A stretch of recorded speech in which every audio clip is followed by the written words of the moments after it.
میرے نبی پاک علیہ السلام کے غلام حضرت طارق بن عبداللہ رضی اللہ تعالیٰ عنہ فرماتے کلمہ پڑھنے سے پہلے ایک دفعہ ہمارا سارا قبیلہ تجارت کے لیے نکلا تھا، اور اس وقت منظر یہ ہوتا تھا کہ ہم اپنی عورتوں کو بھی ساتھ لے جاتے تھے۔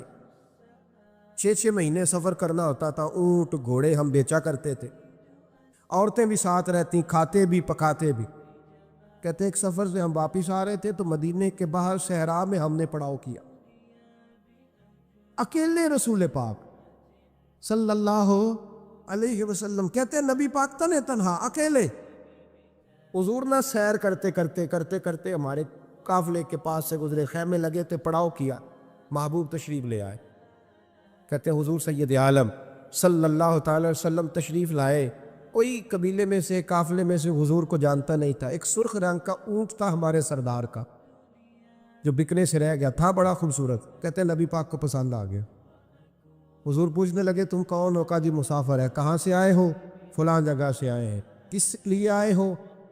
ہم تجارت کی غرض سے نکلے۔ اونٹ بیچو گے؟ بیچنا ہے۔ کتنے کا؟ سودا طے ہوا، اس نے کہا اتنے لینے، حضور نے کہا اتنے دینے، اب بات طے ہو گئی۔ کہتے ہیں لگام حضور نے پکڑی اور فرمانے لگے وہ سامنے میرا شہر ہے جس کا نام مدینہ، وہ میرا شہر ہے، میں ابھی مدینے جاتا ہوں، اپنے غلام کو بھیجتا ہوں اور تمہیں آ کے نا قیمت دے جاتا ہے۔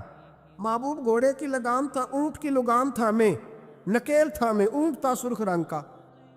حضور لے کے جب نکلے نا، تھوڑا سا چند قدم آگے گئے تو ان میں سے ایک شخص بولا، کہنے لگا سردار آپ سیانے لوگ ہیں، سمجھدار ہیں، اس شخص کا نام پوچھا آپ نے؟ قبیلہ پوچھا ہے؟ ایڈریس کا پتہ ہے کہاں رہتا ہے؟ اتنا قیمتی اونٹ دے دیا۔ وہ سردار بھی کہنے لگا، سارے کہنے لگے یار ان کی باتوں میں اتنی لذت تھی، ان کے گفتار و رفتار اتنی باوقار تھی، مزیدار تھی کہ ہوش ہی کوئی نہیں رہا۔ بھئی ہم پرانے تاجر ہیں، کبھی اس طرح کا سودا کیا ہی نہیں جس طرح کا آج ہو گیا۔ اوہو واقعی کچھ نہیں یاد رہا، کوئی سمجھ نہیں آئی۔ وہ ابھی نظر آ رہے، ایک آدمی دوڑ کے جاؤ، دوڑ کے اور جا کر کے نا ان سے کہو، بڑی جائز بات ہے، وہ ناراض بھی نہیں ہوں گے، ان سے ایک شخص کہو کہ بھئی اونٹ دے جاؤ، پیسے لے آنا اور اپنا مال لے جانا، دوڑ کے جاؤ۔ ایک شخص دوڑنے لگا تو سردار کی بیوی خیمے کے اندر تھی، پردے کے پیچھے سے بولی، کہنے لگی خبردار کوئی پیچھے نہ جائے، اگر پیسے مل گئے تو ٹھیک ہے، نہ ملے تو میں دے دوں، کوئی پیچھے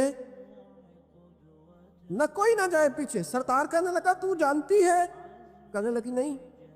کہا گارنٹی کیوں دے رہی ہے؟ تو کہنے لگی تم نے ان کا چہرہ نہیں دیکھا؟ تم تو سودے کر رہے تھے، میں پردے کے پیچھے سے دیکھ رہی تھی۔ پیر مہر علی شاہ صاحب کو کسی نے کہا تھا نبی پاک کا حلیہ بیان کرے، بتائیں حضور کے کان مبارک کیسے تھے، آنکھیں کیسی تھی، ناک مبارک کیسی تھی، بینی مبارک کیسی تھی۔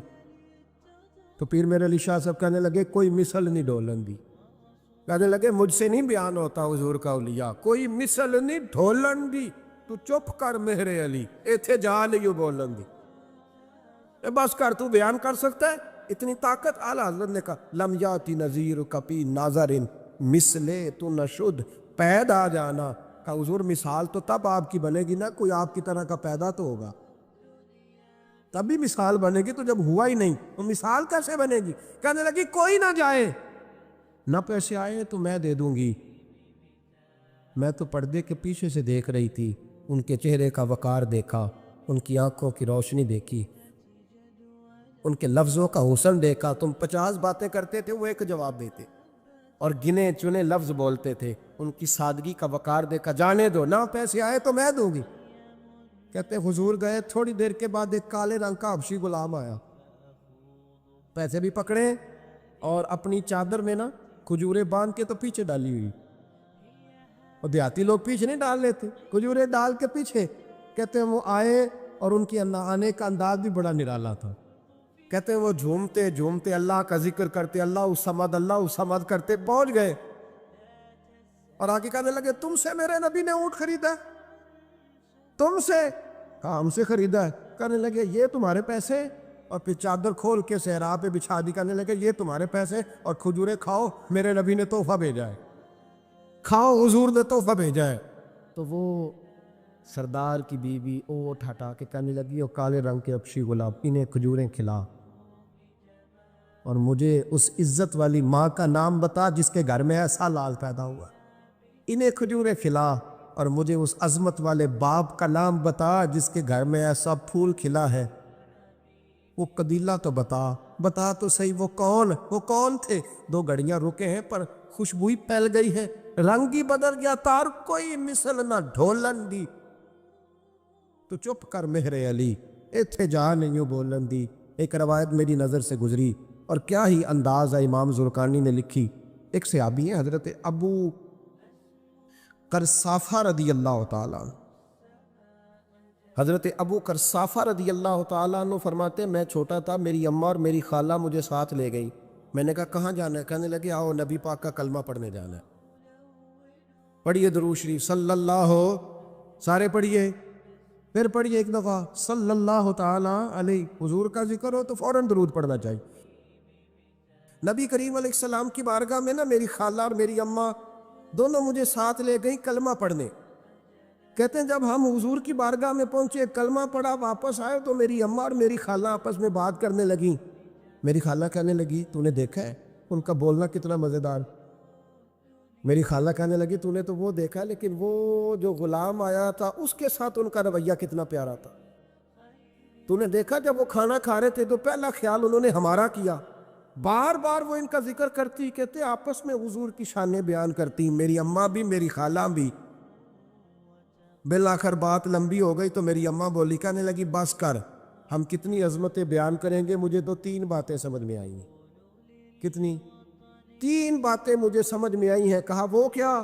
تو کہنے لگی ما رأینا مثل ھذا الرجل احسن وجھا ولا القا ثوبا ولا البنا کلاما۔ کہنے لگی مجھے تو 3 باتیں سمجھ میں آئی ہیں کہ نہ اتنا خوبصورت چہرے والا کوئی شخص دیکھا ہے، اور نہ اتنے صاف کپڑوں والا کو دیکھا ہے، اور نہ ہی اتنی میٹھی بولی بولنے والا کوئی دیکھا ہے۔ تینوں باتوں کی کمال ہے، ظاہری حسن بھی کمال، کپڑوں کی صفائی بھی کمال، اور رسول پاک کا بولنا بھی کمال، لب و لہجے میں مٹھاس بھی خوبصورتی والی۔ یہ اصل حسن ہے کہ ظاہراً بھی انسان بڑا منزہ ہو، باطناً بھی بڑا صاف ستھرا ہو۔ میرے رسول پاک علیہ الصلوۃ والسلام کا طریقہ مبارکہ پتہ کیا تھا؟ حضور صلی اللہ تعالیٰ علیہ وآلہ وسلم جب مسجد میں نماز پڑھ لیتے تو حضرت جعفہ رضی اللہ تعالیٰ عنہ فرماتے، بخاری کی حدیث ہے، فرماتے میں مدینہ شریف میں آیا تو حضور نماز پڑھ لیتے تو صحابہ نبی پاک کے پاس آتے اور حضور کا دست مبارک پکڑ کے پہلے چومتے پھر چہروں پہ ملتے، پہلے چومتے پھر چہروں پر۔ نبی پاک کے صحابہ حضور کے قدم بھی چوما کرتے، قدموں میں جھکا کرتے تھے۔ یہ تو بھائی اس وقت پتہ چلتا جب کسی سے پیار ہو جاتا، جب کسی بندے سے، میں اکثر مثال دیا کرتا ہوں اکثر کہ کسی کا بچہ پیشاب کرے تو کہہ آتی ہے، الٹی آتی ہے، لیکن اپنا بچہ بالوں میں بھی کر دیتا ہے، پھر کوئی کہہ نہیں آتی چونکہ اپنا ہے نا، پیار ہو گیا نا۔ اب وہ کیفیت جب کسی سے محبت ہو جاتی ہے نا تو کچھ چیزیں صرف سمجھنے کی نہیں، کچھ چیزیں ایسی ہوتی ہیں جو محسوس کرنے والی ہوتی۔ اس نے کہا تھا عشق ایک ڈھونگ ہے، میں نے کہا تجھے عشق ہو خدا کرے، پھر کوئی تجھے اس سے جدا کرے، تو اسے تسبیحوں پہ پڑھا کرے، تو اسی کا نام جپا کرے، تو گلی گلی پھرا کرے، پھر میں کہوں کہ عشق ایک ڈھونگ ہے اور تو نہیں کہا کر، پھر میں کہوں کہ عشق ایک ڈھونگ ہے اور تو۔ اس نے کہا تھا عشق ایک ڈھونگ ہے تو میں نے کہا تجھے عشق ہو خدا کرے۔ بھائی یاد رکھو جب انسان کو محبت ہوتی ہے تو پھر اس کے انداز بدل جاتے ہیں، اس کے طور طریقے تبدیل ہو جاتے ہیں۔ وہ میں اکثر ایک بات کہا کرتا ہوں، میں کہتا ہوں بچہ باہر سے برگر کھا کے آ جاتا ہے رات، اماں کہتی بیٹے روٹی کھا لو، کہنا دوسرا گوبھی پکائی میں نہیں کھانی، حالانکہ برگر ہے کھا آیا ہے، دور سے کھا آیا ہے، تو اماں اس کو کہتی ہے پھر میں سویاں نہ بنا دوں تھوڑی سی اپنے بیٹے کو، فٹافٹ چاول نہ تجھے ابال دوں، ساتھ میں باریک دال بنا دیتی، کہتا نہیں میری مرضی کا پکاتے ہی نہیں، میں نے نہیں کھا ایسے۔ اب ابا جو ہے نا، ابا وہ اماں کو سمجھا رہا، کہتا چھڈ پرا، بھوک لگے گی تھی آپ ہی کھا لے گا، تو نہ ایڈی ٹینشن ہے ایمی پہ تینوں ستاندہ ہے۔ اماں کیا کہتی ہے؟ کہتی نہیں مجھے نیند نہیں آ، کہ کھائے گا تو سکون آئے گا۔ اب اس کو آپ لاکھوں دلیلیں دیں کہ سیانا بیان ہے، بچہ نہیں ہے، 22 سال کا ہے، 24 سال کا، چھوڑ تو کیا کر رہی ہے؟ لیکن اماں کو کوئی سمجھا سکتا؟ کیوں نہیں سمجھا سکتا کہ اسے اپنے بیٹے سے پیار بڑھا؟ وہ کیا کرے، وہ مجبور ہے، اس کے دل کی کیفیت اس طرح کی ہے کہ کوئی دنیا کی طاقت اسے سمجھا سکتی؟ سوال ہی نہیں پیدا ہوتا کوئی اسے سمجھا سکے، یہ ممکن کیسے ہو، کیسے سکتا ہے؟ یہ محبت ہے میرے رسول پاک علیہ السلام کے صحابی حضرت جعیفہ فرماتے میں حضور کی بارگاہ میں آیا تو صحابہ کیا کرتے، نبی پاک کا دست مبارک پکڑتے، پہلے چومتے پھر چہرے پہ ملتے، بخاری ہے۔ فرماتے میں نے کہا یہ کیا کر رہے ہیں؟ پھر اچانک میرا بھی دل کیا ذرا کر کے تو دیکھو، کوئی چیزیں چکھنے پہ پتہ لگتا ہے کتنی مزیدار ہے۔ کہتے میں بھی قریب گیا، حضور کہ دست مبارک میں نے ہاتھ ڈالا، فرماتے ہاتھ پکڑا ہی تھا کہ نبی پاک کا ہاتھ برف سے بھی زیادہ ٹھنڈا۔ فرماتے پھر میں نے پکڑ کے چہرے پہ ملا تو کستوری سے زیادہ خوشبو آ رہی تھی دست مبارک۔ فرماتے اب میرا چھوڑنے کو دل ہی نہیں کر رہا، اب میری طبیعت نہیں مان رہی تھی۔ میرے نبی کریم علیہ السلام اللہ کی دلیل ہیں، ہر پاکیزگی، ہر حسن، ہر کیف اللہ نے اپنے رسول کو عطا فرمایا۔ دنیا کی جتنی غلاظتیں تھیں جب کوئی حضور کے قریب جاتا تھا تو ساری غلاظتیں دور ہو جاتی۔ کما ارسلنا فیکم رسولا منکم یتلو علیکم آیاتنا ویزکیکم، اللہ فرماتے میرے محبوب تم پر میری آیتیں پڑھیں گے اور تمہیں پاک فرما دے، تمہاری ساری ناپاکیاں نبی پاک دور کر دے، ہر غلاظت تم سے دور ہٹ جائے۔ ایک صحابی ہے حضرت شیبہ بن عثمان رضی اللہ تعالی عنہ، وہ کہتے ہیں میرے والد کو اور میرے چچا کو مسلمانوں نے احد میں قتل کر دیا تھا، میرے دل میں بڑا غصہ تھا، بڑا جلال تھا کہ کبھی مجھے موقع ملے تو میں بدلہ لوں گا۔ کہتے فتح مکہ کے بعد نبی پاک علیہ السلام حوازن کی جنگ کے لیے نکلے، مجھے پتہ چلا حضور جا رہے ہیں تو میرے اندر شعلے بھڑک رہے تھے انتقام کے۔ روز میں منصوبہ بندی کرتا، پلاننگ کرتا کہ کسی طریقے سے میں ان تک پہنچوں گا اور بدلہ لوں گا۔ کہتے ہیں نبی کریم علیہ السلام نہ حوازن کے لیے پہنچ چکے تھے، فرماتے میں بھی جنگ میں جا کے شریک ہو گیا اور میں نے طریقہ اس طرح کا اختیار کیا کہ کسی طریقے میں حضور تک پہنچ جاؤں۔ سمجھ آ رہی ہے میری بات کی؟ نبی کریم علیہ السلام تک کسی طریقے پہنچ جاؤں۔ فرماتے ہیں لڑتے لڑتے، لڑائی کے 2 طریقے ہوتے تھے، کبھی تو ایسے ہوتا تھا کہ ایک دو آدمی مل کے آپس میں لڑتے تھے، پھر گمسان کا رن پڑتا تھا، گھمبیر ہو جاتی تھی جنگ، سمجھ نہیں آتی تھی تیر کہاں سے آیا، نیزہ کہاں سے آیا۔ فرماتے جب گمسان کا رن پڑا نا، مجھے موقع مل گیا، میں حضور کے قریب پہنچ گیا۔ حضرت شیبہ بن عثمان رضی اللہ تعالیٰ عنہ کہتے جب میں پہنچ گیا تو میں نے نا دیکھا کہ اب حضور کے قریب لوگ نہیں ہیں۔ فرماتے میں نے نا فوراً تلوار اٹھائی، تلوار اٹھا کے میں حضور کو معاذ اللہ شہید کرنے ہی لگا تھا کہ ایک نور چمکا حضور کے ساتھ، بڑی درود صلی اللہ علیہ وسلم، کہتے ہیں ایک نور چمکا، اتنی تیزی تھی اس نور میں کہ میری آنکھیں بند ہو گئی، میرے ہاتھ سے تلوار گر گئی، آنکھیں چندھا گئی میری۔ فرماتے تلوار میرے ہاتھ سے چھوٹ گئی۔ اب جب وہ روشنی مدھم ہوئی نا تو میں نے دیکھا نبی پاک سامنے کھڑے مسکرا رہے ہیں۔ آپ نے میں نے کر دی، آپ نے سن لی، ذرا دیکھو تو صحیح، جو تلوار لہرائے اسے دیکھ کے بھی کبھی کو مسکرایا ہے؟ جس نے تلوار ہی لہرا دی، جو شہید کرنے ہی لگا تھا، پہنچ گیا تھا۔ لیکن یہ اخلاق میرے رسول پاک کا ہے صلی اللہ اعلیٰ حضرت فاضل بریلوی کا ایک شعر میں نے پڑھا، کئی کچھ چیزیں ایسی ہوتی ہیں جو بس نا وہ آتی تو سامنے ہیں لیکن وہ اتنا لطف دے جاتی ہیں کہ ٹھنڈا ہو جاتا ہے مزاج۔ رات کو میں شعر پڑھ رہا تھا اعلیٰ حضرت کا فاضل بریلوی رحمت، اور میں نے شعر پڑھا تو مجھے اچھا لگا سنانا۔ ایک دوست کو میں نے فون کیا، میں نے کہا یار ذرا شعر تو سن لے، یہ پہلی دفعہ نظر سے گزرا ہے، ابھی سیدھا سادہ لیکن روح تک اتر گیا۔ اعلیٰ حضرت فرمانے لگے نبی پاک کے بارے میں، فرمانے لگے سیدھی سیدھی روش پر کروڑوں درود، سیدھی سیدھی روش پر بالکل سیدھی ہے حضور کی باتیں، کسی پیچیدگی کی ضرورت نہیں۔ کہنے لگے سیدھی سیدھی روش پر کروڑوں درود، سادی سادی طبیعت پہ لاکھوں سلام، لاکھوں سلام میرے نبی کریم صلی اللہ علیہ وسلم مجھے دیکھ کے مسکرائے اور فرمایا جب حضور مسکرائے نا تو میں نبی کریم علیہ السلام کو دیکھ کے حیران ہوا کہ میں نے تلوار تانی تھی اور حضور نے مسکرانا شروع کیا. فرماتے اب حضور نے مجھے بلایا, آواز کے ساتھ نہیں بلایا, حضور نے اشارہ کیا یوں کر کے, فرمایا ادھر آؤ نا. فرماتے مجھے اب یہ بھی سمجھ نہیں آئی کہ کس نے مجھے اٹھا کے حضور کے قریب کر دیا. فرماتے میں نبی کریم کے قریب گیا تو حضور نے میرے دل پر 3 تھپکیاں دی. ایک تھپڑ ہوتا ہے, ایک تھپکی ہوتی. کہتے حضور نے 3 تھپکیاں دی اور دی بھی میرے دل پر, 1 پھر 2 پھر 3. کہتے پہلی تھپکی دی تو میرے اندر سے کفر نکل گئی, دوسری تھپکی دی تو میرے اندر ایمان داخل ہو گیا, اور تیسری تھپکی جب نبی پاک علیہ السلام نے دی تو مجھے ہر چیز سے بڑھ کر رسول اللہ سے پیار ہو گیا, محبت ہو گئی نبی کریم سے. آپ فرماتے ہیں اب حضور نے نا فوراً میرے ہاتھ میں تلوار تھمائی, فرمایا پہلے تو ہمارے خلاف لڑ رہا تھا, تلوار پکڑ اب ہماری طرف سے لڑ, تلوار پکڑ اور لڑ. آپ فرماتے ہیں میں اتنا لڑا کہ جو حضور کا دشمن سامنے آتا میں گلا کاٹ دیتا, جو آتا میں اس کے ٹکڑے کر دیتا. فرماتے ہیں پہلے میں باپ کا بدلہ لینے آیا تھا, اور اب میرا یہ حال ہے کہ اگر میرا باپ بھی سامنے آئے گا تو میں اس کا بھی گلا کاٹ دوں گا, لیکن حضور کے قریب کسی کو جانے نہیں دوں گا. حضرت شیبہ بن عثمان کہتے ہیں جنگ ختم ہو گئی, حضور خیمے میں گئے, میں بھی گیا.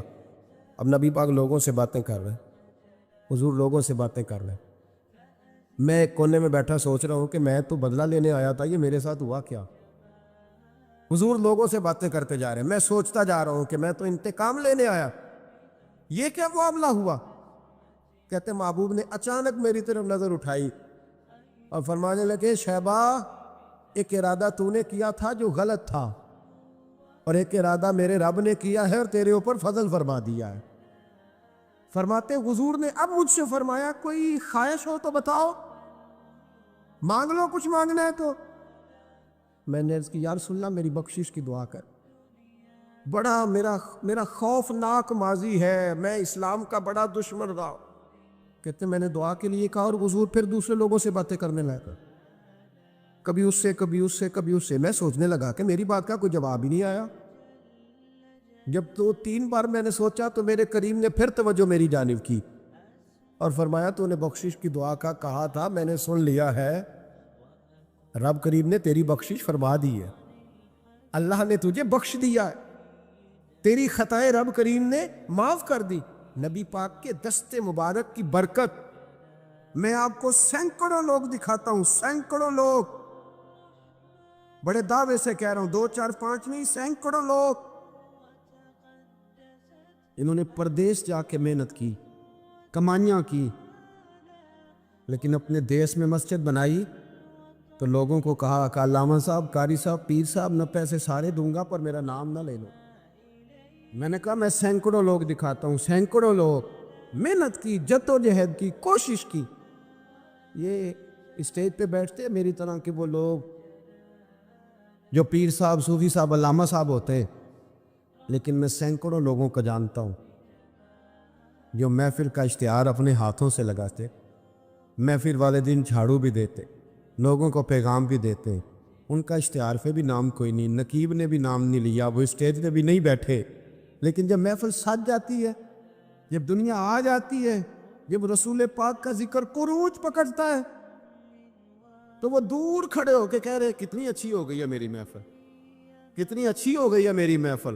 نہ کسی پیر نے نام لیا, نہ کسی مولوی نے لیا, نہ کسی نقیب نے لیا, نہ کسی نعت خواہ نے لیا, پر او میرے نبی کی محفلیں سجانے والوں, تمہارا نام کسی نے نہیں لیا, تمہاری فوٹو نہیں آئی, تمہارا اشتہار پہ نمبر نہیں لکھا گیا, اور جس رسول کے لیے تم نے یہ کام کیا اس نبی کو سارا ہی پتا ہے. وہ حبیب جانتے ہیں, وہ جانتے ہیں, انہیں خبر ہے کہ یہ وہ میرا دیوانہ ہے جو لوگوں کو دعوتیں دیتے, آؤ میں نے رسول پاک کی محفل سجانی, آؤ آؤ. آپ یقین کریں لوگ ہاتھ باندھ کے کہتے ہیں حضرت جی ٹائم دے دیں, دل کرتا ہے ذکر سرکار سجایا جائے. میرے بھائی یاد رکھو, فروغ محبت کی بات کرو, پیغام محبت کی بات کرو, محبت کی بولی بولو, محبت کا تذکرہ کرو, لوگوں کی اچھائیوں کا ذکر کرو, خوبیوں کا بیان کرو. چھوڑو نفرتیں, چھوڑو عداوتیں, آؤ واپس لوٹ آئیں بخاری مسلم پڑھو. میرے نبی پاک علیہ السلام نے فرمایا اپنا ایک بھائی اپنے گھر سے چلا تھا اپنے دوسرے بھائی کو ملنے. ایک تو ہے صحابی کا پیار, ایک تو ہے اہل بیت کا پیار, ایک اللہ کے ولی کا پیار. اپنے گھر سے چلا تھا وہ اپنے ایک بھائی سے ملنے. بخاری مسلم ہے. حضور فرماتے ہیں کہ رستے میں اسے فرشتہ ملا انسانی شکل میں. لوگ تو روز سفر کرتے ہیں پر فرشتے نہیں آتے. اللہ نے فرشتہ بھیجا انسانی شکل میں. کدھر جا رہے ہو میاں؟ کہنے لگا اپنے بھائی سے ملنے جا رہا ہوں. کہا اس کا تیرے اوپر کوئی احسان ہے؟ اس نے کہا نہیں. تو کیوں ملنے جا رہے ہو؟ سننا ہو یارو, یہ میری بات نہیں, یہ مدینے والے رسول کی زبان اطہر سے نکلا ہے. فرمایا کہاں جا رہے ہو؟ اس نے کہا میں جا رہا ہوں بھائی سے ملنے. کوئی احسان ہے؟ کوئی نہیں. کوئی لین دین کا معاملہ ہے؟ کوئی نہیں. کیوں ملنے جا رہے ہو؟ کیوں؟ وہ کہنے لگا اس لیے ملنے جا رہا ہوں کہ وہ بھی اللہ کا حضر ہے. میں رب کا بندہ سمجھ کے, اللہ کا بندہ سمجھ, میں کہتا ہوں او پیران عظام, تم نے اگر دھوکے کی پگڑیاں باندھی اور تم نے اگر فراڈ کے جبے پہنے, تم نے اگر جھوٹ کے پلندے باندھے تو وہ تمہارا معاملہ ہے. لیکن جو تمہیں رب کا بندہ سمجھ کے ملنے آئے گا وہ اجر حاصل کر لے گا, وہ اللہ کی بارگاہ سے نواز دیا جائے گا. وہ تو اللہ کا بندہ سمجھ کے آیا نا, اسے تو نہیں پتا جبے کے نیچے کیا ہے, اسے نہیں پتا بڑی پگڑی کے نیچے کیا ہے. مدینے والے محبوب فرمانے لگے وہ فرشتہ آیا اور آ کر کے اس سے کہنے لگا اللہ کی رضا کے لیے ملنے جا رہے ہو؟ اس نے کہا ہاں. کہنے لگا سنو پھر میں انسان نہیں, میں فرشتہ ہوں, مجھے رب نے بھیجا ہے. اور آپ فرماتے ہیں جس طرح تم دونوں میری رضا کے لیے آپس میں محبت کرتے ہو نا, اللہ تم دونوں سے محبت فرماتا ہے. اللہ تم دونوں سے محبت, تھوڑا تھوڑا فروغ محبت, تھوڑا تھوڑا پیار, بیٹے سے بھی پیار, بیٹی سے بھی, بھائی سے بھی پیار. بھائی بھی پیارے ہوتے, بڑے پیارے ہوتے. یہ بھائی پائیاں دیاں باہماں ہوندے. کبھی سگے بھائی سے بھی پیار, کبھی کسی دوست سے بھی پیار. اماں کے پیروں تلے بھی جنت ہے, لیکن باپ بھی جوانی لٹا دیتا ہے. ابا سے بھی پیار, کبھی کبھی اس کو بھی کہنا کہ میرا دل کرتا ہے میں تیرے پیر دباؤں, آج دل کرتا ہے زیتون کے تیل کے ساتھ تیرے سر کی مالش کر. ان سے بھی تھوڑا فروغ محبت, تھوڑا پیار. کبھی ویسے ہی چل نکلنا, ویسے ہی, اور کہنا کہ آج میں نا مدینے والے رسول کی امت کی نوکری کرنے نکلا ہوا. پیار بن. اور پھر جب پیار آئے نا, نبی پاک تھا. میں آپ کو ایک بات بتاؤں, ہم سنی بھی نا تھوڑے تھوڑے خشک ہوتے جا رہے. نعت پڑھنے والوں کا ذوق اگر خراب ہوا ہے تو ناراض نہ ہونا سننے والوں کا بھی ہو گیا. اب نعت ہم ذائقے سے سنتے ہی نہیں, ہمارا وہ رنگ ہی نہیں, وہ کیفیت ہی نہیں, نعت کے ساتھ ہماری وہ دلچسپی نہیں. ہم بھی چاہتے ہیں مجھے موٹا موٹا مسئلہ سناؤ, اور یارو میرے نبی کی شانیں سنا کرو, حضور کے معراج کی بات بھی سنا کرو, میلاد کی بات بھی سنا کرو. اور جب کوئی مدینے والے محبوب کا غلام حضور کے حسن کا ذکر کرے تو پھر بھی تازے ہو کے سنا کرو. جب معجزات بیان ہو تو شوق سے سنا کرو. اپنے بچوں کو بتایا کرو کہ ہمیں شان والا رسول اللہ نے دیا ہے. نبی پاک کے حسن کا, جمال کا, اخلاق کا, کردار کا, ہنسنے کا, بولنے کا, بات کرنے کا, بانٹنے کا, سخاوت کا, عطا کا, کرم کا, جمال کا, فیض کا, غلاموں سے پیار کرنے کا, کسی کو نوازنے کا. میرے رسول پاک علیہ السلام کا یہ تذکرہ یاد کرو, یہ لوگوں کو سنایا کرو, لوگوں کو بتایا کرو کہ جب وہ آمنہ کی گود میں تھے تو پھر بھی بڑے پیارے تھے, جب حلیمہ کے بیڑے میں تھے پھر بھی بڑے پیارے تھے, جب وہ معراج پہ گئے تو پھر بھی بڑی شان تھی, جب سیدہ خدیجہ الکبریٰ کے بستر نور پہ تھے پھر بھی بڑی شان والے تھے. لوگوں کو بتایا کرو کہ مدینے والے رسول جب سیدہ عائشہ سے باتیں کرتے تھے کرم تب بھی بڑا تھا, اور جب حضور غار ثور میں تھے شان تب بھی بڑی تھی, جب بدر میں آئے تو دلیر تب بھی بڑے تھے, جب احد میں آئے تو درگزر تب بھی بڑا تھا. اور لوگوں کو بتایا کرو کہ ہر نظر کانپ اٹھے کہ محشر کے دن خوف سے ہر کلیجہ دہل جائے گا, اوڑھ کر کالی کملی وہ آ جائیں گے اور پھر سارے محشر کا نقشہ بدل جائے. اوڑھ کر کالی کملی وہ آ جائیں گے, اور اعلیٰ حضرت فرماتے ہیں، دیکھو اعلیٰ حضرت کیا کہتے ہیں، فاضل بریلوی فرماتے ہیں، کاش محشر میں جب ان کی آمد ہوا ہو، کہتا ہے میرا دل کرتا ہے سب نے ہاتھ باندھے ہوئے، کاش محشر میں جب ان کی آمد ہو اور بھیجے سب ان کی شوکت پہ لاکھوں سلام۔ حضرت ابو خزامہ یہ وہ واحد صحابی ہے جو گواہی ایک دے تو دو لکھی جاتی ہے۔ حضرت ابو خزامہ کہتے ہیں نبی پاک صلی اللہ علیہ وسلم نے نا گھوڑا خریدا ایک یہودی سے، پتہ محبت کی بات دیکھو، حضور تھے یا وہ یہودی تھا، سیاستہ میں حدیث، تو نبی پاک صلی اللہ علیہ وسلم گھر چلے جائے، فرمایا پیسے لا کے دیتا ہوں، پیچھے سے یہودیوں نے کہا تو نے سستا بیچ دیا ہے۔ نبی پاک پیسے لے کر کے آئے تو حضور نے کہا پیسے رکھو گھوڑا دو، کہنے لگا کون سا گھوڑا، کیسا گھوڑا، میں نے تو بیچے نہیں، کی آخی جائے جڑا مر جائے یا مکر جائے او دا کوئی حل ہے۔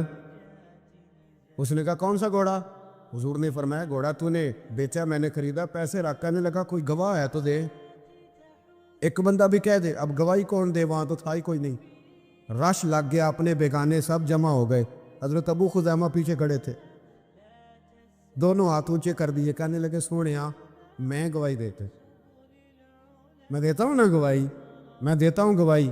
جب بات کر دی تو یہودی کی بات پوری ہو گئی، نبی پاک صلی اللہ تعالی وسلم نے پیسے دیے، گھوڑا لیا، سب لوگ چلے گئے، چونکہ اس نے کہا تھا ایک بندہ کہہ دے تو دے دیتا ہوں۔